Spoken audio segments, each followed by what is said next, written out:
ও আমার ভাইরা বাবারা আমার, হাসরের ময়দানের চিত্র বড় ভয়াবহ।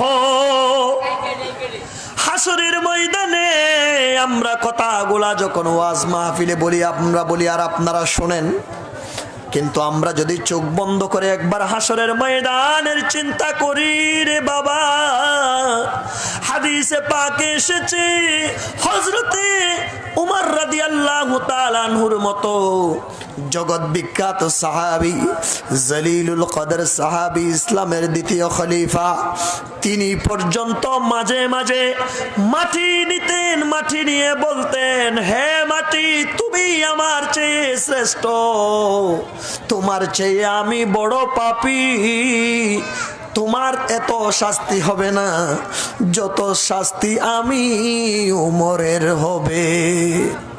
উমর পর্যন্ত কান্নাকাটি করতেন, এই কবরের চিন্তা করতেন, হাসরের চিন্তা করতেন। কাল কিয়ামতের ময়দানের মুহূর্তটা বড় ভয়াবহ হবে, কারণ সেদিন হবে সকলের বিচারের দিন। মালিক ইয়াউমিদ্দিন, সুবহানাল্লাহ বল। আমার আল্লাহ পাক রব্বুল আলামিন হলেন সেই কিয়ামত দিবসের, প্রতিফল দিবসের মালিক, যিনি কাল কিয়ামতের ময়দানে আলাইসাল্লাহু বিআহকামিল হাকিমিন।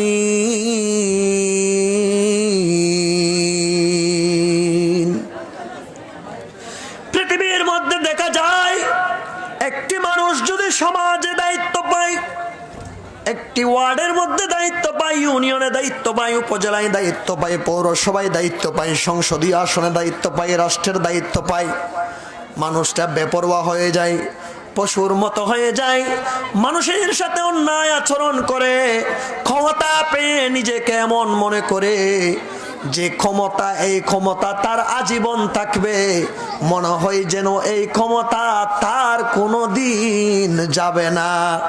এটা মনে করে, এটা মনে করার কারণে যুগে যুগে কত কত প্রভাবশালী শাসকের বিদায় ঘণ্টা বেজে গিয়েছে, লাঞ্ছিত হয়েছে, বঞ্চিত হয়েছে, দেশ ছাড়া হয়েছে, শুধুমাত্র আল্লাহর জমিনে তাকাব্বুরি করার কারণে। আমার আল্লাহ বলেন, ইন্নাল্লাহা লা ইউহিব্বুল মুতাকাব্বিরিন। আল্লাহু আকবার বলেন। আল্লাহ বলেন, নিশ্চয় নিশ্চয় আমি আল্লাহ যারা তাকাব্বুরি করে, যারা অহংকার করে, যারা দাম্ভিকতা দেখায়, যারা নিজের পাওয়ার দেখানোর জন্য চেষ্টা করে, প্রভাব প্রতিপত্তি দেখানোর জন্য চেষ্টা করে, আমি আল্লাহ তাদেরকে কখনো ভালোবাসি না। ও আমার ভাইরা বাবারা আমার, 2 দিনের দুনিয়াতে কেউ এসেছে 20 দিনের জন্য, কেউ এসেছে 20 মাসের জন্য, কেউ এসেছে 20 বছরের জন্য, কেউ এসেছে 40 বছরের জন্য, কেউ এসেছে 60 বছরের জন্য। এই দুনিয়াতে আসার গ্যারান্টি, এই দুনিয়াতে আসার তারিখ নির্ধারিত আছে, কিন্তু যাওয়ার তারিখ নির্ধারিত নাই। দুনিয়ার জমিনে একবার চোখ বন্ধ করে চেষ্টা করি, কখন জানি আমার রবের ডাক আমার উপরে চলে আসে। রবের ডাক যখন চলে আসবে, পুরো পৃথিবীর মানুষ যদি চেষ্টা করে আমাকে কোনোদিন 1 সেকেন্ডের জন্য দুনিয়ার জমিনে বাঁচিয়ে রাখতে পারবে না। আপনারা দেখেছেন ব্রিটিশ সবচেয়ে বড় শাসক, পৃথিবীর সমস্ত প্রধানমন্ত্রীরা তার জিয়াফত অনুষ্ঠানের মধ্যে গিয়েছিলেন, কিন্তু কোটি কোটি টাকা, সবচেয়ে বড় ধনী, সে ইন্তেকাল করেছে, মারা গিয়েছে। তার মৃত্যুতে পুরা বিশ্ব শোকাহত হয়েছে, সমস্ত রাষ্ট্রপ্রধানরা শোক প্রকাশ করেছে। আপনারা বলেন, এদের শোক প্রকাশের কারণে, এদের চেষ্টার কারণে ওই যিনি মৃত্যু হয়েছে তার কি কোনো লাভ হবে? তার কোনো লাভ হবে না। কারণ তারা সবাই চেষ্টা করেছিল crore crore million billion trillion টাকা খরচ করে তাকে আরেকটি সেকেন্ড বাঁচিয়ে রাখার জন্য অনেক চেষ্টা করা হয়েছে, কিন্তু আমার আল্লাহ পাক রব্বুল আলামিন যখন কুল্লু নাফসিন যায়িকাতুল মাউত,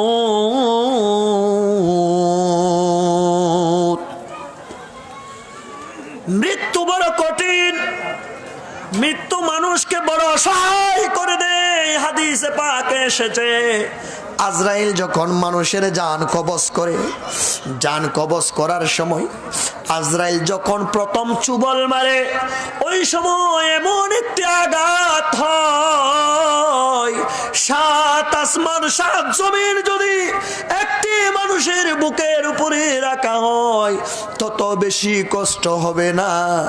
আজরাইল যখন, মালাকুল মাউত যখন কোন মানুষের সিনার উপরে বসে যখন প্রাণ হরণ করার জন্য বসে যায় তখন এত বড় আঘাত হয়ে যায়।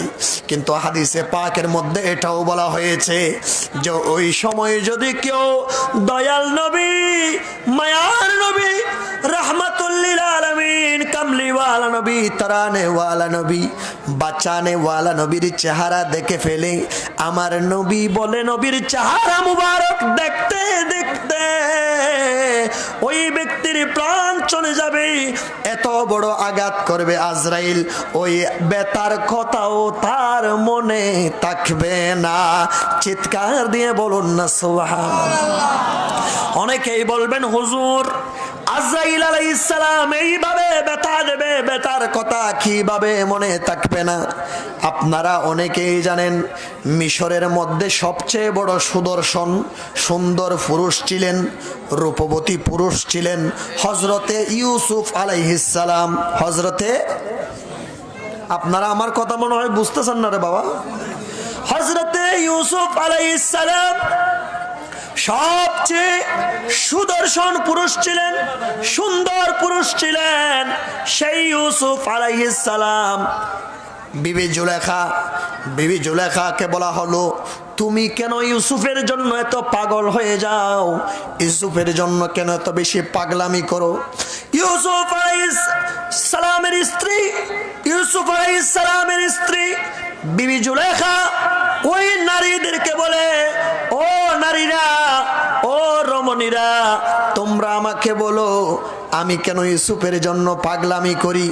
দেখি ইউসুফ যখন আসবে তোমাদের হাতে, সবার হাতে হাতে একটি একটি ফল দেব, সেই ফলটি তোমরা কাটবে আর ইউসুফ আলাইহিস সালামের দিকে তাকাবে না।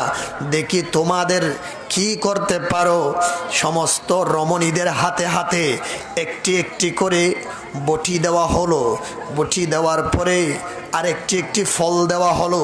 ওই দিক দিয়ে রাস্তা দিয়ে হযরতে ইউসুফ আলাইহিস সালাম আসতে লাগলেন। ওই নারীদেরকে মানা করেছে, নিষেধ করেছে, তোমরা হযরতে ইউসুফ আলাইহিস সালামের দিকে তাকাবে না, দেখি তোমরা কি পারো। তখন ওই নারীরা ইউসুফ আলাইহিস সালামের সৌন্দর্যের দিকে, সৌন্দর্যের লোভ সামলিয়ে রাখতে না পেরে ইউসুফ আলাইহিস সালামের দিকে তাকালেন আর এমন ভাবে তাকিয়ে রইলেন। ওই ফল কাটতে কাটতে নিজেদের হাতের আঙ্গুলগুলা সবাই কেটে ফেলেছে। এই দিক দিয়ে তাদের কোনো খবর নাই। সুবহানাল্লাহ বলেন না। ইউসুফ আলাইহিস সালাম তাদের সামনে আসলেন, বললেন, হে রমণীরা, হে নারীরা, তোমাদের হাতগুলা রক্তে লাল হয়ে গেছে কেন? এখানে কি কোনো মারপিট হয়েছে নাকি? এখানে কোনো যুদ্ধ হয়েছে নাকি? বিবি জুলেখা বলে, ওরে আমার প্রাণের স্বামী, এখানে কোনো যুদ্ধ হয় নাই। তোমার সৌন্দর্য নিয়ে তারা আমাকে চ্যালেঞ্জ করেছে, তোমার রূপ নিয়ে তারা আমাকে চ্যালেঞ্জ করেছে। আমি তাদেরকে বলেছি তোমরা বলো আমি কেন ইউসুফের জন্য এত পাগলামি করি? তোমরা একটি ফল কেটে কেটে ইউসুফের দিকে তাকাবে, আর তোমাদের নিজেদেরকে যদি নিয়ন্ত্রণে রাখতে পারো তাহলে বুঝবো আমারটা পাগলামি, তোমাদেরটা পাগলামি নয়। আমি তাদের সাথে এই চ্যালেঞ্জ করেছি। চ্যালেঞ্জ করার পরে তারা আমার এই চ্যালেঞ্জ গ্রহণ করার পরে তুমি যখন আসছো সেই সময়ের মধ্যে তারা এই ফলগুলা কাটছিল আর তোমার দিকে তাকাচ্ছিল। তোমার দিকে তাকাতে তাকাতে তাদের হাতগুলা কেটে ফেলেছে, আঙ্গুলগুলা কেটে ফেলেছে, তাদের কোনো খবর হয় নাই। আল্লাহর দেওয়ার সৌন্দর্য, হযরতে ইউসুফ আলাইহিস সালামের সৌন্দর্যের পাওয়ার এত বেশি ছিল, সেই পাওয়ার দেখে শত শত নারীদের হাতের আঙ্গুল কেটে ফেলেছে, তাদের কোনো খবর হয় নাই। আর ওই দিক দিয়ে হযরতে আম্মা জান আয়েশা সিদ্দিকা রাদিয়াল্লাহু তাআলা আনহা, তিনি আমাদের আম্মা জান রাসূল পাকের সর্বকনিষ্ঠা স্ত্রী। জুড়ে বলুন না সুবহানাল্লাহ। আম্মা জান আয়েশা সিদ্দিকা রাদিয়াল্লাহু তাআলা আনহা বলে, আমি এই ঘটনা কেন বলছি জানেন? বলছি মৃত্যুর সময় দয়াল নবীর জিয়ারত যদি নসিব হয়, আওলাদ রাসূলের জিয়ারত যদি নসিব হয়, তিনি আপনার সাথে হাসবেন আর কথা বলবেন, আপনাকে মজা দেবেন। আপনি সেই মজার তালে পড়ে আজরাইল কখন যে আপনার প্রাণ হরণ করে ফেলবে আপনি নিজেও টের পাবেন না। জুড়ে বলুন না সুবহানাল্লাহ। আপনারা বলবেন, হুজুর আমরা তো জানি সবচেয়ে বেশি সুন্দর ছিলেন ইউসুফ আলাইহিস সালাম। ইউসুফ আলাইহিস সালামকে মানুষ দেখে নারীরা হাত কেটে ফেলেছে, কিন্তু দয়াল নবীর চেহারা মোবারক দেখে কিভাবে মৃত্যুর যন্ত্রণা আমরা বুঝতে পারবো না? আম্মা জান আয়েশা সিদ্দিকা রাদিয়াল্লাহু তাআলা আনহা ডাক দিয়ে বলে, বিবি জুলেখাকে দে বলে ইউসুফ নবীকে দেখে হাত কাটিল মহিলারা, টের পেল না, ওরে পেল না। হাত কাটিল মহিলারা, টের পেল না। সুবহানাল্লাহ। বিবি জুলেখাকে দে বলে ইউসুফ নবীকে দেখে হাত কাটিল মহিলারা, টের পেল না, ওরে পেল না। হাত কেটেছে মহিলারা, টের পেল না।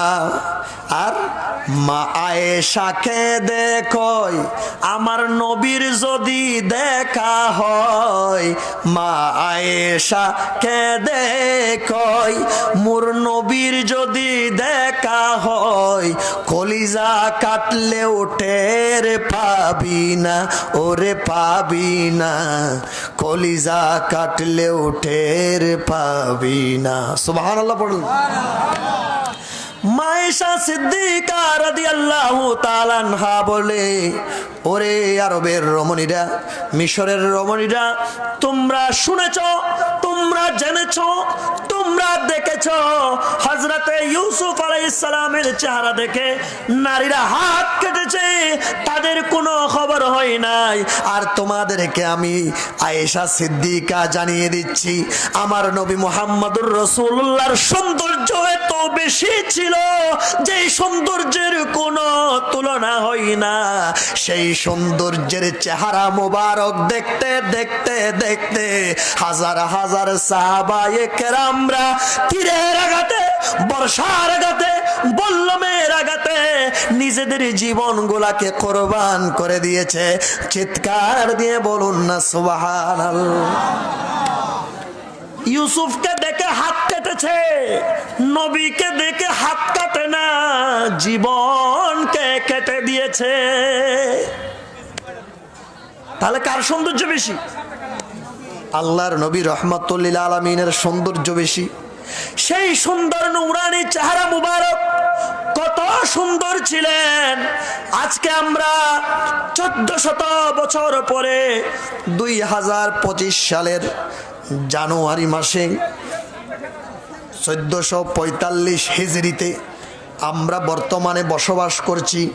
এই মাদারীপুরের জমিনে, রঘুরামপুর খানকা শরীফের জমিনে তশরীফ এনেছেন সেই সবচেয়ে সুদর্শন পুরুষ রহমাতুল লিল আলামিনের 31তম আওলাদ বাবা সাইফুদ্দিন আহমদ আল হাসানী। চিৎকার দিয়ে বলুন না সুবহানাল্লাহ। বাবা সাইফুদ্দিনের চেহারা, বাবা মঈনুদ্দিনের চেহারা এমন, তাদের সাজরা আছে, তাদের প্রমাণ আছে, তারা যে সরাসরি দয়াল নবীর আওলাদ, দয়াল নবীর সরাসরি আওলাদ 31তম, গাউসে পাক আব্দুল কাদের জিলানির আওলাদ 14তম। সুবহানাল্লাহ বলেন। বাবা সাইফুদ্দিন হচ্ছেন বড় পীর আব্দুল কাদের জিলানির 14তম আওলাদ। কততম? 14তম। দয়াল নবীর কততম আওলাদ? দয়াল নবীর কততম আওলাদ? 31তম। এগুলা বানোয়াটি কথা নয়, এগুলার সাজরা আছে, জোরে বলুন না সুবহানাল্লাহ। এখন আমি সাজরা দেখাবো কাকে? যিনি আশেক না তাকে, যিনি আশেক তাকে। এখন আপনারা যারা আশেক আছেন, আপনারা আমাকে একটু বলেন, বাবা সাইফুদ্দিনের নুরানি চেহারায় মুবারকের জলওয়ায়ে আফরোজ আপনি আমি গুনেহগার যারা আছি, আমাদের দেখার পরে আমাদের কি সাজরা দেখতে হবে নাকি চেহারা দেখেই বুঝতে পারবো যে তিনি নবীর বংশধর? চেহারা দেখেই বোঝা যায়, ঠিক না বেঠি? ওরে সাজরা তো আছে আছে বলে মুরিদান, সাজরা তো আছে আছে বলে আশিকান, আমার সাইফুদ্দিন বাবা আলে রাসূল চেহারা দেই প্রমাণ, আমার সাইফুদ্দিন বাবা আওলাদে রাসূল চেহারা দেই প্রমাণ, সাজরা তো আছে আছে বলে আশিকান, সাজরা তো আছে আছে বলে আমার সাইফুদ্দিন বাবা আওলাদে রাসূল চেহারা দেই প্রমাণ, সাইফুদ্দিন বাবা আওলাদে রাসূল চেহারা দেই প্রমাণ। আপনারা যারা আমার বাবা সাইফুদ্দিন কিবলা কাবাকে দেখেছেন, আল্লাহ রসুলকে সাক্ষী রেখে বলেন, জন্মের পরে আপনারা সবাই জন্ম হওয়ার পরে নারী বলেন আর পুরুষ বলেন, এত সৌন্দর্যের অধিকারী, এত রূপের অধিকারী অন্য কোন মানুষকে দেখেছেন? ইনসাফ করে বলবেন, নিরপেক্ষ হয়ে বলুন তো একটু দেখেছেন? তাহলে এটি কোন ফুলের উপমা? এটা হচ্ছে ওই মদিনার ফুল। সুবহানাল্লাহ বলেন। আরে কোন কাননের ফুল গো তুমি, কোন বাগানের ফুল, কোন কাননের ফুল গো তুমি, কোন বাগানের ফুল, কোন ফুলের উপমা তুমি বেবে না পাই খুল, তুমি মাঝি ভান্ডারির ফুল। সুবহানাল্লাহ। আরে কোন কাননের ফুল গো তুমি, কোন বাগানের ফুল, কোন কাননের ফুল গো তুমি, কোন বাগানের ফুল, কোন ফুলের উপমা তুমি বেবে না পাই কুল, তুমি মদিনারি ফুল, তুমি মদিনারি ফুল, তুমি মদিনা। তাহলে সেই ফুলের কোনো তুলনা আছে? সেই নবীর কোনো তুলনা আছে? সেই নবীরও কোনো তুলনা নাই, সে আওলাদ রাসূলের কোনো তুলনা নাই।